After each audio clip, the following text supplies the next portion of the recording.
जवाब देंगे। और पाकिस्तान ने रिटेलिएट नहीं किया था। क्यों? क्योंकि भारत की एक बड़ी फ्रेंडली पॉलिसी है कि हम कभी भी न्यूक्लियर वेपन्स का या किसी भी वेपन्स का इस्तेमाल नहीं करेंगे। जो मतलब के लोगों याद होगी क्योंकि ये वही शाम है जब पाकिस्तान पर एक ब्रह्मोस मिसाइल इंडिया ने मिस फायर कर दिया था। इंडिया की तरफ से एक्सीडेंटली गलती से ये मिसाइल अपने आप फायर हो गया और पाकिस्तान के मियां चानू एरिया में सीधा जाके ये मिसाइल गिरा।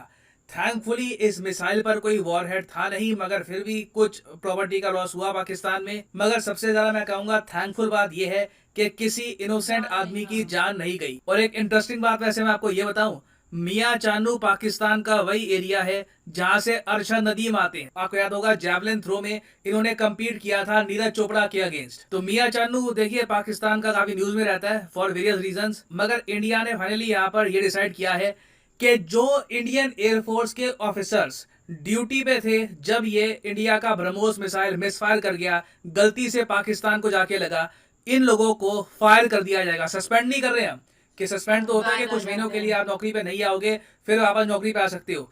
इनको ऑल टुगेदर फायर किया जा रहा है। 3 ऑफिसर्स को इंडिया ने निकाला है नौकरी से, क्योंकि एक एग्जाम्पल सेट करना बहुत ही इंपॉर्टेंट है।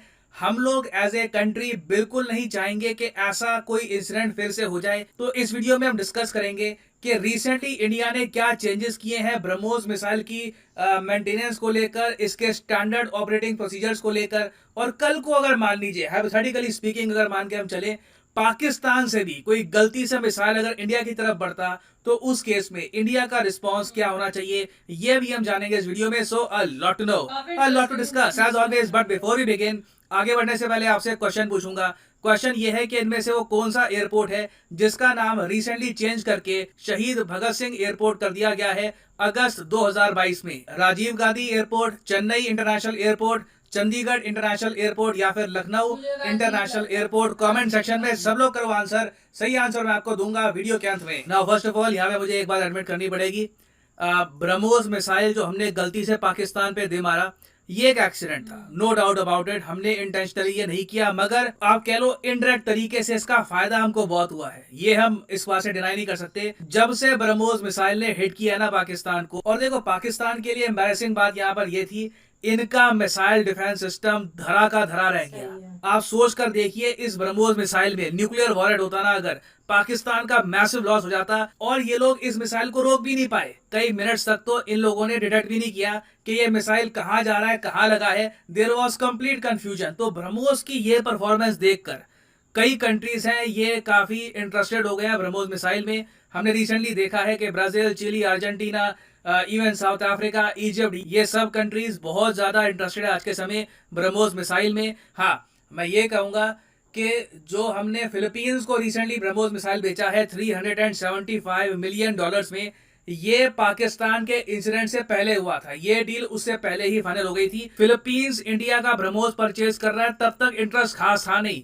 जैसे ही पाकिस्तान को यहाँ पे मिसाइल पड़ा है ना, हमने देखा है कि इवन वियतनाम तो अब इतना एक्साइटेड है। इन लोगों ने ब्रह्मोस के अलावा अब ये भी बात करिए कि जो बराक 8 मिसाइल डिफेंस सिस्टम है ना इंडिया इजराइल द्वारा जो बनाया गया है, ये भी ये परचेज कर सकते हैं इन द फ्यूचर। तो डेफिनेटली देखिए इनडायरेक्ट तरीके से इंडिया को फायदा काफी हुआ है, इंडियन मिसाइल्स की डिमांड बढ़ी है। मगर हम इस पर्टिकुलर इंसिडेंट की बात करें, अगर 9 मार्च के इंसिडेंट की बात करें, तो ये एक बहुत ही बड़ा डिजास्टर भी हो सकता था रीजन के लिए। अगर पाकिस्तान वापस रिटेलिएट करता, हम पे मिसाइल मारता, हम वापस जवाब देते, सिचुएशन कहीं भी जा सकती थी। तो ये सब देखते हुए जो कोर्ट ऑफ इंक्वायरी हुई थी इस इंसिडेंट पर, ब्रह्मोस मिसाइल की मिसफायरिंग पर, इसके निष्कर्ष में निर्णय ये लिया गया कि 3 आईएएफ ऑफिसर जो यहाँ पर ऑन ड्यूटी थे इनको फायर कर दिया जाएगा। उसके अलावा देखिए ये भी बात करी गई है कि स्टैंडर्ड ऑपरेटिंग प्रोसीजर जो है ब्रह्मोस के, इनको और इम्प्रूव करना होगा। देखो पहली बात तो यहाँ पे आप जान लो हुआ क्या था, इसकी कुछ हमको इंडिकेशन मिली है। ऐसा नहीं था कि जो ब्रह्मोस हमने फायर किया ना पाकिस्तान में एक्सीडेंटली, ये हमने रेडी कर रखे थे कि कभी भी फायर करने नहीं। ये जो मिसाइल्स थे ये स्टोरेज में पड़े हुए थे। स्टोरेज में भी काफी बार आप देखोगे इस तरीके से मिसाइल्स को रखा जाता है। यहाँ पे कोई वॉरहेड माउंटेड नहीं है, मतलब कि यहाँ पे कोई कन्वेंशनल न्यूक्लियर वॉरहेड आपको नहीं मिलेगा, काफी हद तक खाली मिसाइल है। तो यूजुअली जब आप ऐसे मिसाइल्स को स्टोर भी करते हो ओपनली, तब इनके स्टैंडर्ड ऑपरेटिंग प्रोसीजर होते हैं जिनको आपको फॉलो करना होगा, नहीं तो अगर गलती हो गई तो ये मिसाइल कहीं भी जा सकता है।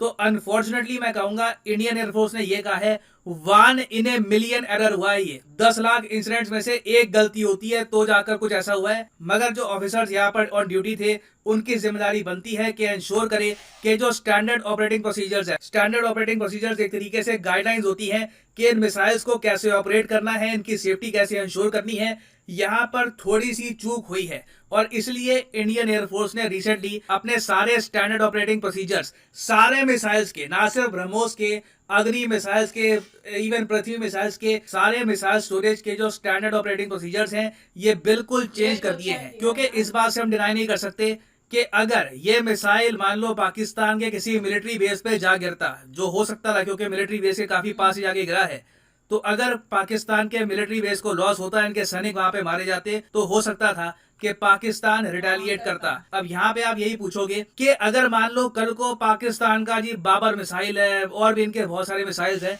ये गलती से इंडिया की तरफ लॉन्च होता है तो इंडिया को क्या करना चाहिए। देखो मैं जो बात कर रहा हूँ यहाँ पर काफी कोल्ड हार्टेड आपको लगे शायद, मगर बहुत प्रैक्टिकल बात है। पहली बात तो देखिए हमारे मिसाइल डिफेंस सिस्टम बहुत ज्यादा एडवांस्ड है compare to Pakistani missile defence systems. तो पाकिस्तान कुछ लॉन्च अगर करता भी है तो बहुत ही जल्द हम उसको कर लेंगे डिटेक्ट और आसमान में ही उसको हम डिस्ट्रॉय कर सकते हैं। मगर जैसे ही हमको पता लगता है कि पाकिस्तान की तरफ से मिसाइल लॉन्च हुआ है, इंडिया को वापस उसी वक्त जवाब देना होगा। हम पाकिस्तान की तरह चुप नहीं बैठ सकते। अब यहाँ पे आप कहोगे ये क्या बात हुई, पाकिस्तान ने जो मैच्योरिटी दिखाई है, हमने गलती से मिसाइल मारा वहां पे, उन लोगों ने बिल्कुल यही कहा कि ये क्या कर दिया आपने, आगे से मत करना, मैक्सिमम यही बात हुई है। उसके बाद ठंडे पड़ गए वो, कुछ उन्होंने उसके बाद मिलिट्री एक्शन तो लिया नहीं है। तो देखो पाकिस्तान का ऐसा करने के कई रीजन है। एक मेन रीजन मैं ये कहूंगा, इंडिया ने ओपनली डिक्लेयर कर रखा है कि हमारी नो फर्स्ट यूज पॉलिसी है। हम लोग कभी भी न्यूक्लियर वेपन्स पहले इस्तेमाल नहीं करेंगे और पाकिस्तान को पता है कि इंडिया की बहुत ज्यादा डिफेंसिव सॉफ्ट पॉलिसी है ये, इसलिए काफी बार पाकिस्तान और हरकतें भी करता है, जैसे कि कारगिल युद्ध। कारगिल युद्ध पाकिस्तान ने तब किया था ना जब इंडिया के पास भी न्यूक्लियर वेपन्स थे, पाकिस्तान के पास भी थे। रिसेंटली दोनों कंट्रीज ने न्यूक्लियर टेस्ट किया भी था, उसके बाद कारगिल युद्ध हुआ ना, उसी टाइम कारगिल युद्ध हो गया था। तो ये सब पाकिस्तान करने की जरूरत तभी करता है क्योंकि हमारी नो फर्स्ट यूज पॉलिसी है। इनको पता है कि इंडिया अपनी तरफ से कभी भी न्यूक्लियर वेपन यूज नहीं करने वाला। ये लोग न्यूक्लियर वेपन तभी यूज करेंगे जब कंफर्म हो जाएगा कि इंडिया को एक न्यूक्लियर वेपन से टारगेट किया गया है या फिर कोशिश भी करी गई हमको एक न्यूक्लियर वेपन से हार्म करने की। और सेम वैसे मैं आपको बता दूं केस चाइना का भी है, इसलिए इंडिया चाइना के बीच में भी मैं कहूंगा बहुत मैच्योरिटी है। कभी न्यूक्लियर वॉर होने के चांसेस बहुत ज्यादा कम है क्योंकि दोनों कंट्रीज ने ओपनली कह रखा है कि हम नो फर्स्ट यूज पॉलिसी को फॉलो करते हैं। मगर पाकिस्तान का केस ऐसा तो नहीं है। पाकिस्तान खुल के कहता है कि हम कभी भी नो फर्स्ट यूज को एक्सेप्ट नहीं करेंगे। वो तो ओपनली कहते हैं कि हमारे न्यूक्लियर मिसाइल बने इंडिया के लिए हैं। उनके प्राइम मिनिस्टर काफी बार यूएन में जाकर कहते हैं कि हम तो न्यूक्लियर बॉम्ब यूज कर देंगे, जरूरत आई तो हम यूज कर लेंगे, अगर स्मॉल स्केल वॉर भी हुई तब भी हम यूज कर लेंगे nuclear weapons, even if India ने यूज किए ना किए। तो ये सब बातें पाकिस्तान कह चुका है। तो पाकिस्तान का जो पोस्चर है ये अल्ट्रा अग्रेसिव है और इन दी एंड देखिए हमको यहाँ पर फोकस करना होगा पाकिस्तान की न्यूक्लियर डॉक्ट्रिन पर। इनके प्राइम मिनिस्टर्स क्या कह चुके हैं, इनके आर्मी के ऑफिसर्स क्या कह चुके हैं, इन सब की स्टेटमेंट को देखकर इंडिया रिस्क नहीं ले सकता। कल को अगर मान लीजिए पाकिस्तान का बाबर मिसाइल इंडिया की तरफ आता है, मिसफायर हो क्या हो, हमको जवाब देना होगा because we have to ensure our safety. जब तक पाकिस्तान भी नो फर्स्ट यूज की प्लेज नहीं लेता तब तक साउथ एशिया प्रॉपरली एक न्यूक्लियर वॉर से सेफ नहीं होगा। और मेरे हिसाब से अब फोकस भी इस बात पे होना चाहिए।